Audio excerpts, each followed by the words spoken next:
Not that crowded as we would hope, but we're up next. All right.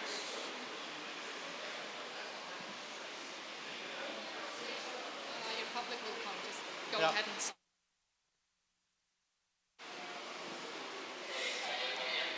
So, all right, I think it should work. Hey, I'm Philipp. I will talk about the German Bitcoin Association and shaping Bitcoin legislation in Europe and beyond. Maybe a first question, like there are not many people here right now, but who is from Europe right now? Bit Europe? Who is from South Central America? No one? US? Okay. Rest of the world? All right, I will talk about some of those countries in a bit.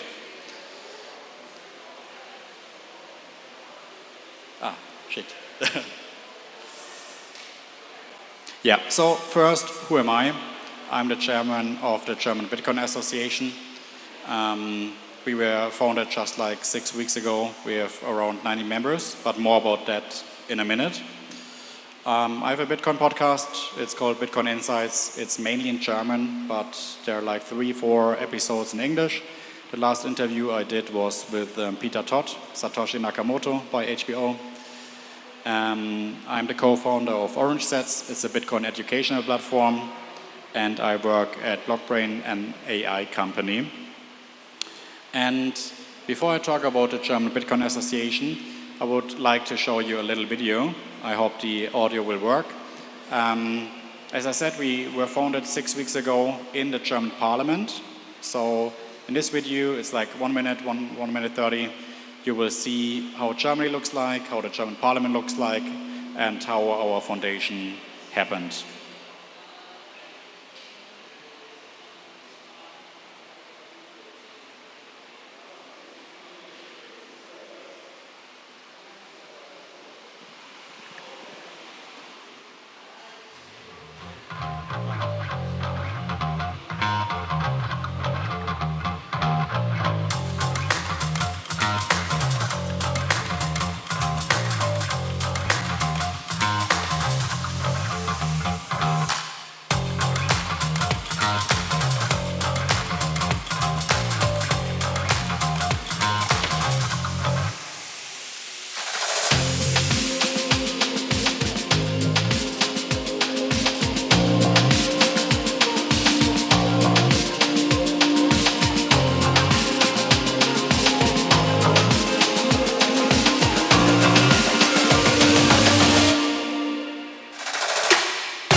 Yeah, so this was the foundation. Here, Matthias Linkerhand is another board member. He will talk later today or tomorrow too. And you saw this was in the German Parliament. There was one lady. She is actually a politician. She's a member of the German government. She's one of the few who actually understands Bitcoin in a German Parliament or in German politics in general. It's unfortunately not that many. And unfortunately, this year will be her last term. So we have, because the German government broke up 1 week ago, we will have new elections in 3 months. So we will have a new government, and yeah, we as a lobby association, we have to make sure that the new regulation which will come will not be as bad as maybe they would.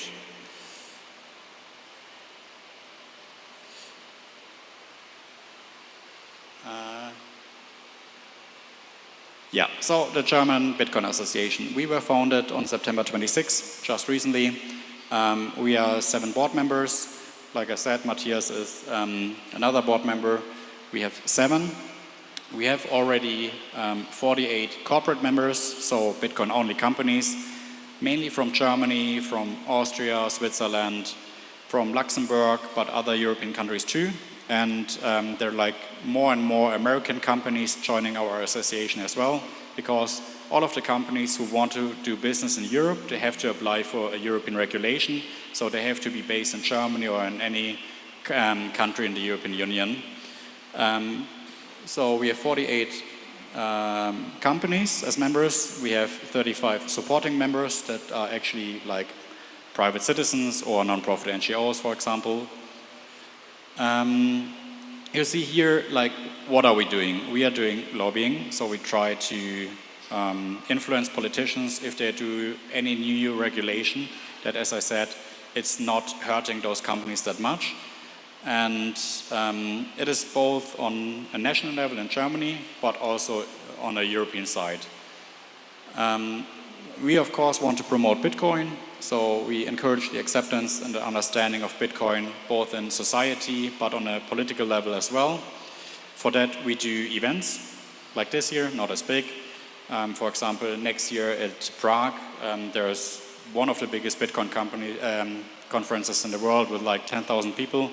We will do a side event together with them and try to facilitate the knowledge transfer as good as possible. And we're trying to build communities.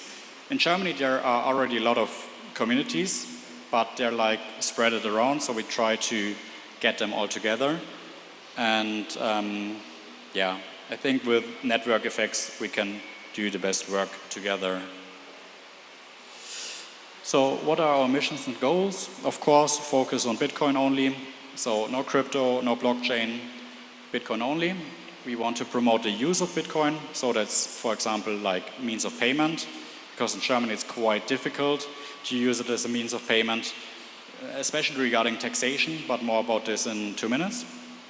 And there are like some things in our laws that makes it really difficult to do private Bitcoin mining in Germany, because if you have one miner, you have to build a company. We are doing knowledge transfers and networking, as I said. We try to influence legislation and do our best to educate people, and especially politicians. And I think that's quite important, the education of politicians, because you have to think about politicians are just normal people, so they can't be expert in everything, but they have to do laws and everything. So of course they are not experts regarding Bitcoin, so they are really interested in associations like us, because then they can talk to us and say, okay, we want to do this law. What will be the impact of Bitcoin companies? Because normally it's not their goal to destroy a whole industry, they just want to regulate it and try to do the best in their point of view. And with the help of associations like us, as I said, we are trying to do the best kind of regulation. Even so, regulation in general is not really a Bitcoin ethos, so it's kind of against like the whole concept of Bitcoin. But in the end, we live in a world which is highly regulated, especially in Europe, and we have to deal with that.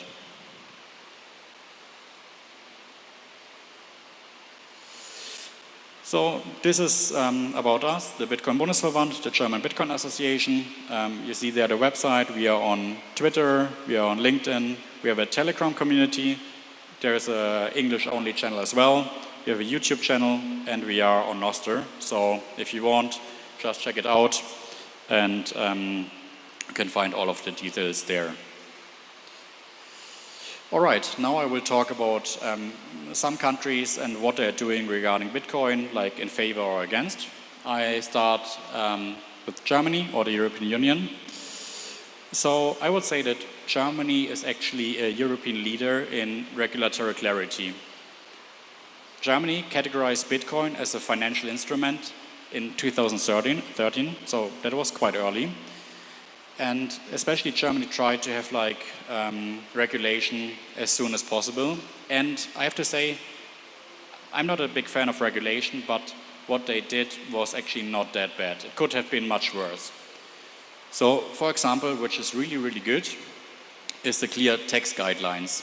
And in this case, those are the same as for gold. So if you have Bitcoin and you sell it after 1 year, you don't pay any taxes. So it's completely tax-free. So there are not many countries in the world except of El Salvador with the same tax regimen, for example Portugal, but mostly you pay a lot of taxes. If you sell your Bitcoin in under 1 year, if it's like the profits is less than 1,000 euro, you don't pay taxes as well. If it's like 1,000 euro and 1,001 euro, you have to pay taxes on your personal income. So that can go up to, I don't know, 45%, so quite high.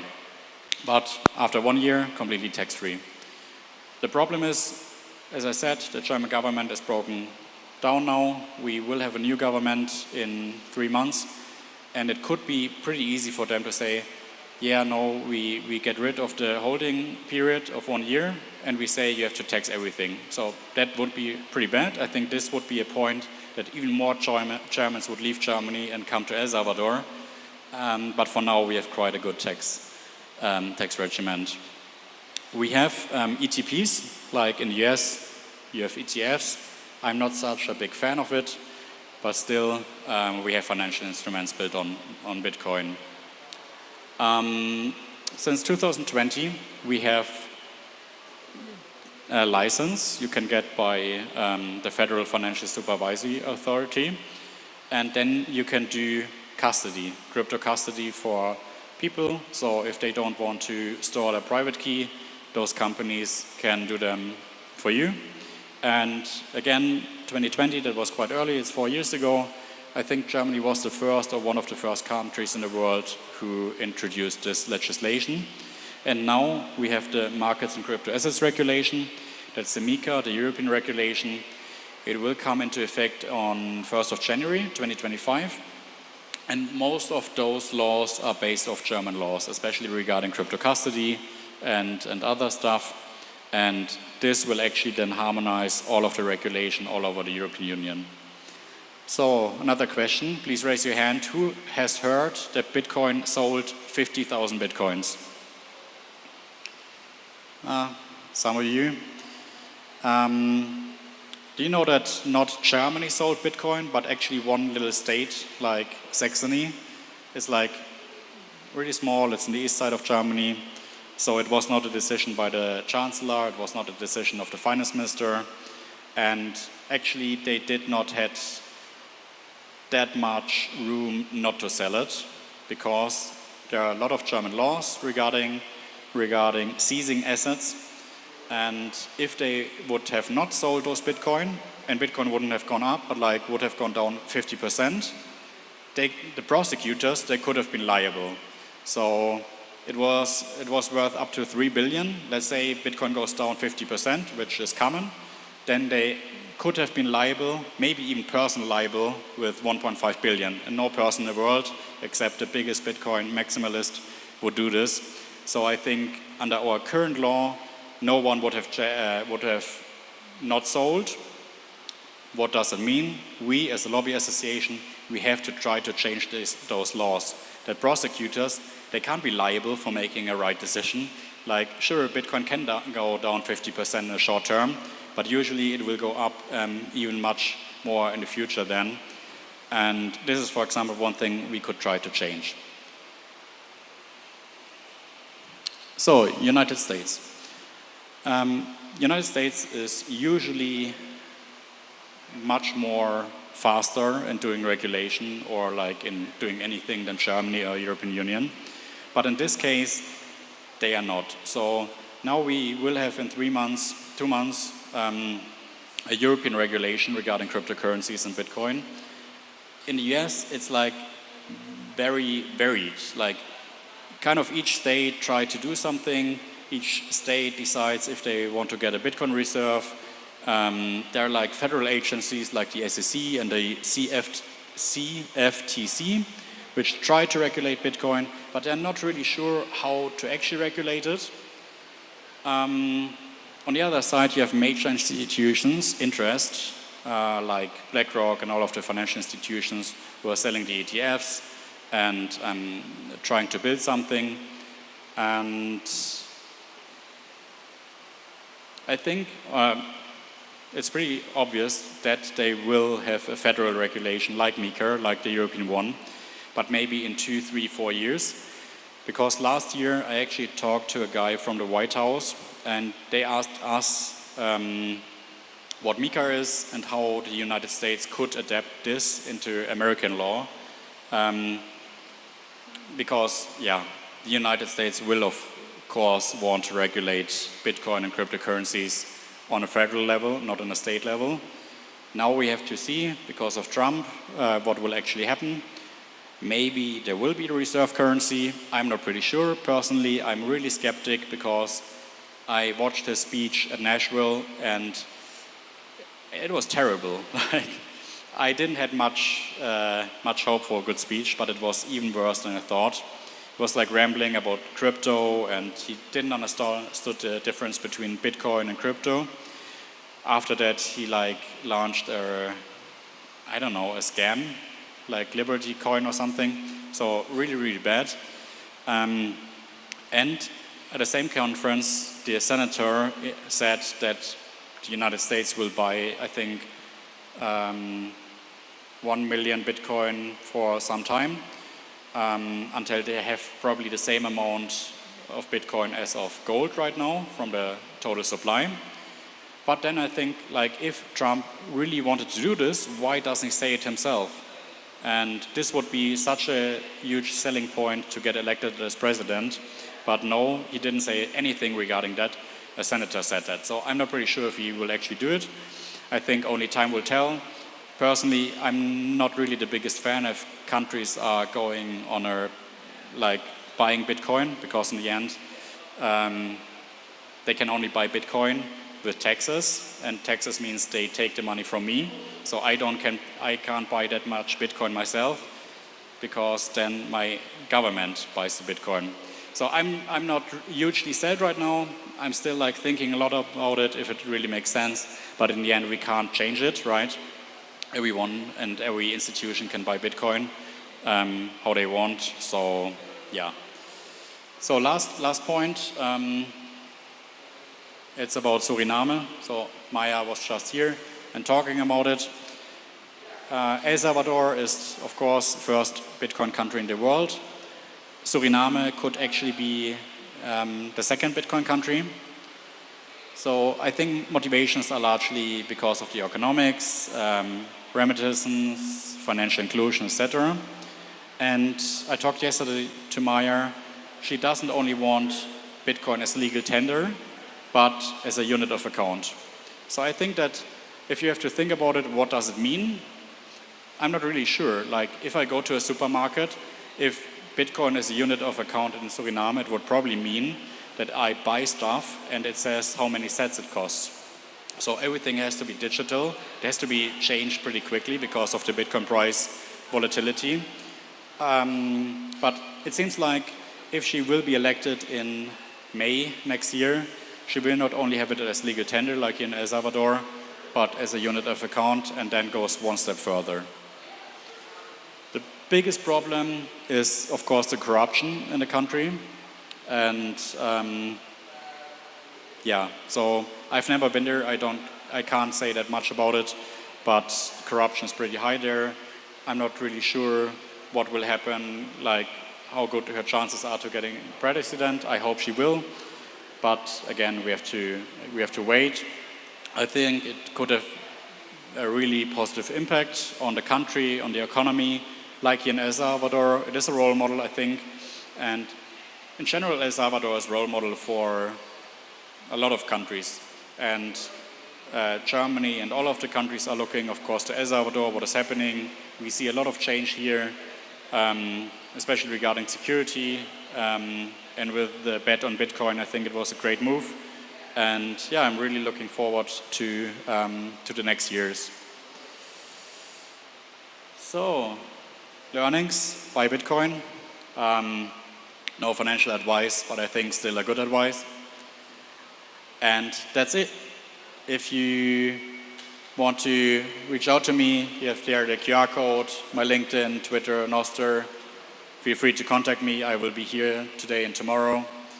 And if you have any questions now, I think we have time. Otherwise, I will be around.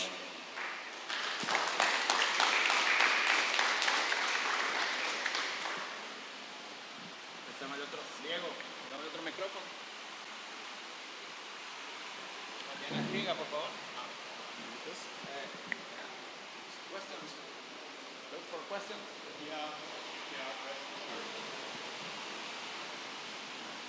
Do you have any questions now?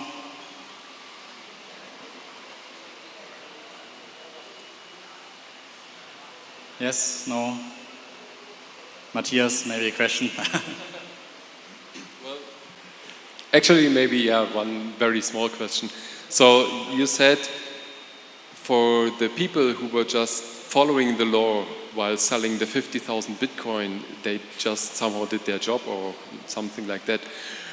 Wouldn't it be possible at the same time, since it's a huge loss, now it's like $1.5 billion already, and wouldn't it be possible to go directly to Berlin and somehow to escalate that matter and bring it directly to the finance minister of Germany? Yeah, so the problem is Berlin wasn't involved at all. It was not a decision from the chancellor, it was not a decision of the finance minister. It was a decision of Saxony, so that little state. So you have to go to first the prosecutor of Dresden, that small city, talk to them. But then they say, yeah, if I wouldn't have sold and Bitcoin would have gone down, I would have been liable and I don't want to take the risk. No one would say, my boss wouldn't say, wow, you did a great job in not selling and you're giving us 1.5 billion more. That would not have happened. So the risk is much higher than the potential reward, which there is not. So you have to go there. Then you maybe could have gone to the minister-president of Saxony, Kretschmer. But I think what would be much better is if we would actually try to change those laws that they would either not be liable if they would have sold and the Bitcoin price would have gone down, or that there would have been like some kind of reward like for the investment decision that now he earned 1.5 billion more for the country, for the state. So I think we would have to change something like that.